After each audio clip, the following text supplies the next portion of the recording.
निश्चित रूप से जो है ये गंभीर विषय है और आप लोगों ने देखा कि 5 साल जो ये सरकार चली एकदम झूठ और फ्रेब की ये सरकार थी। जनता को जो है हमेशा ये छलने का काम किया, नौजवानों को ये सरकार जो है छलने का इन्होंने काम किया और फिर झूठा वादा करके जो है सरकार पुनः जो है सरकार इन्होंने बनाया है और हम लोग जो है इसका पुरजोर तरीके से जो है सदन में इस मामले को उठाएंगे और हर मुद्दे पर जो है सरकार को हम लोग जो है नौजवानों को जो है नौकरी के सवाल पर हम लोग घेरेंगे।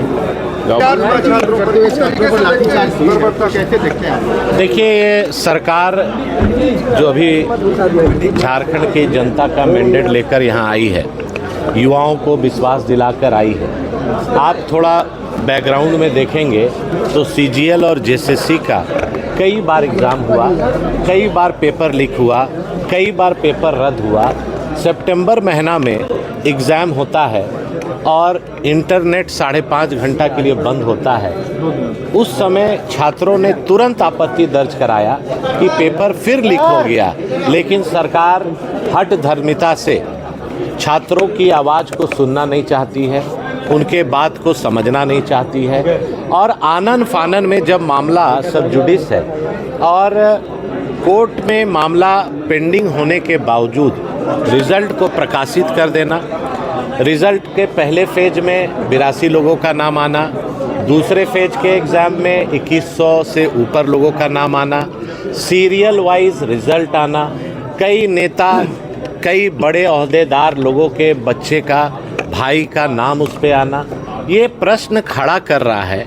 और सरकार अभी बनी है, सरकार को ये करना चाहिए था कि जो सीजीएल एग्ज़ाम हुए उसको प्रकाशित नहीं करके फिर रद्द कर देती, फिर से एग्ज़ाम ले लेती। आज अगर नौजवानों में आक्रोश है तो उनसे बुलाकर बात करती, लेकिन एक पक्ष, ठीक है आपको जनता ने मैंडेट दिया है, सत्ता पे आप काबिज हुए हैं, लेकिन यही नौजवान आपको यहाँ तक पहुँचाए, फिर उस पर राजनीति स्टार्ट हो गया।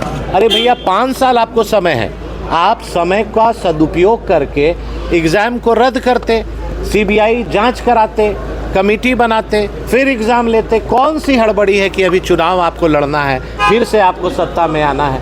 लेकिन नौजवानों के साथ जिस तरह से बर्बरतापूर्ण हजारीबाग में हम लोग देखे, लाठीचार्ज हुआ, आंसू गैस के गोले हुए और नौजवान अपनी बात को लेकर सड़क पर उतर रहे हैं, उसमें भी इन लोग का कहना है कि राजनीति से प्रेरित होकर जान के भाजपा वाले। अरे भाई अभी चुनाव नहीं है, 5 साल बाद चुनाव होगा, आप ये बात को समझिए। और ये सरकार नहीं समझेगी तो झारखंड के युवा खामोश नहीं बैठेंगे, सड़क में भी लड़ेंगे और हम लोग सदन में भी लड़ेंगे और उनको न्याय दिलाने का हम लोग पुरजोर प्रयास करेंगे। लेकिन ये सरकार आँख में पट्टी बांध करके, कान में रुई लगा करके नौजवानों को देखना नहीं चाह रही है, उनकी बात सुनना नहीं चाह रही है। तो निश्चित तौर पर आज नौजवान आक्रोशित है और सत्ता के गुरूर में ये सरकार है, लेकिन सत्ता बहुत दिन नहीं चलती है। जब जब नौजवान मचलता है, इतिहास बनता है। ये बात सरकार को याद रखनी चाहिए। घायल छात्रों से मिलने जाएंगे क्या? निश्चित तौर पर जहाँ भी उनकी जब समस्या होगी, जहाँ भी वो बोलेंगे, हम लोग उनके साथ खड़ा रहेंगे। नवीन जी, कोर्ट ने कहीं भी नहीं कहा कि आप रिजल्ट का प्रकाशन नहीं कर सकते। देखिए, एक ह्यूमैनिटी ग्राउंड होती है।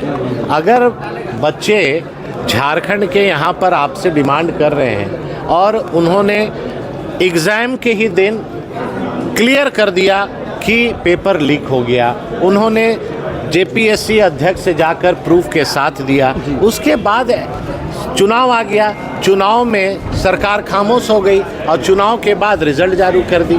आप उनका जो मेरिट जो आंसर की है वो आप एक दिन पहले जारी करते हैं और दूसरे दिन एग्ज़ाम का रिज़ल्ट आउट कर देते हैं। तो कहीं ना कहीं सरकार की नीयत में खोट है और नौजवान झारखंड के समझ हैं। मंत्री हफीजुल हसन विधानसभा सत्र के तीसरे दिन पहुंचे हैं। मंत्री जी, आज बजट पेश होना है, क्या छात्रों पर ला रही है सीजीएल परीक्षा परिणाम को लेकर क्या कहेंगे?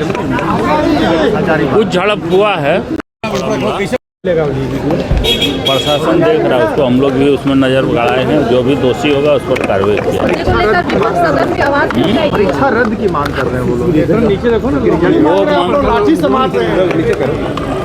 परीक्षा जी अरे सीट बिक गया, बेचा गया सीट को 30 लाख। वो जांच का विषय है ना, ऐसे तो कोई कुछ हम लोग जांच करवाएंगे उसका। परीक्षा रद्द होगा सर, परीक्षा रद्द होगा। तो जांच करवाने की बात जो है मंत्री हफीजुल हसन ने कहा है, और जैसे सीजल में जिस तरीके से जो है कराई जा रही है, ये अजीब बात है, उल्टा पुल्टा करा है। चुनाव में से अभी पेट नहीं भरा इन लोगों को। अभी बांग्लादेशी घुसपैठिया बंद नहीं हुआ। अभी ये लोग बोलिए पहले बांग्लादेशी घुसपैठिया का मुद्दा लाएगा। अभी तो मुद्दा ही नहीं है। भाजपा सदन में तो एकदम विपक्ष है ही नहीं, लगता है कुछ है ही दम में नहीं है। और आप लोग उतना ज़्यादा है, हेवक मत बनाइए उसको, खत्म हो गया है भाजपा। आखिर छात्र तो पीटे जा रहे हैं, आपके प्रदेश के ही छात्र हैं, बाहरी तो वो है नहीं। देखिए सरकार जो है नियम संगत काम करेगी और किसी के दबाव में सरकार काम नहीं करेगी। जी, दबाव कौन बना रहा है? और छात्रों की चिंता हमें है, हम लोग बेहतर से बेहतर करके दिखाएंगे। बजट को लेके बेहतर से बेहतर कर बोल रहे, सीट बेचा भाजपा वाले थोड़ा सा शर्म करो। इतना ज़्यादा लेकिन वो जेल कैंप के नेता, इतना ज़्यादा नीचे मत गिरो, मैं बार बार कहना चाहता हूँ। ठीक है, अब युवाओं को आगे करके जेल कैंप के नेता पीछे से नेतागिरी करते हो। बीजेपी के नहीं थे, जेल कैंप के थे। अब भाजपा का था। आजम खान ने बयान दिया है। तो जेल कैंप के नेता को भी भाजपा का जो है कहा गया है मंत्री इरफान अंसारी के द्वारा। एक बार यदि जहाँ पर कमी नजर आएगा विपक्ष की ओर से और जद्दार उसको सदन में भी उठेगा और सड़क में भी उठेगा। दादा नेता प्रतिपक्ष कौन होगा? उसके लिए थोड़ा आप लोग को इंतजार करना पड़ेगा। चले चंपेदा होंगे क्या? नहीं चले। चंपई सोरेन ने कहा है जिस तरीके से जो है फिर से लाठीचार्ज, दादा बहुमत देखिए